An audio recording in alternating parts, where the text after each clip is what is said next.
trabalha mais pela estética, a gente trabalha aqui pelo nosso estilo de vida. Sim. Só que alimenta a nossa alma, velho.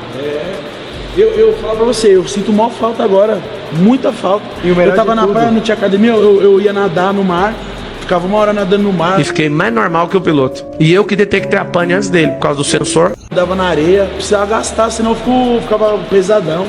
Uma hora no mar. E o Michael Phelps agora? Não, pai, eu ficava na... O tempo passa diferente, é verdade. Eu tenho problema. Qual deles tu achou que rendeu mais no treino? Quem rendeu mais no treino, cara? Você sabe que foi por exercícios? Por exemplo, o John, ele rendeu mais no supino inclinado, no supino reto.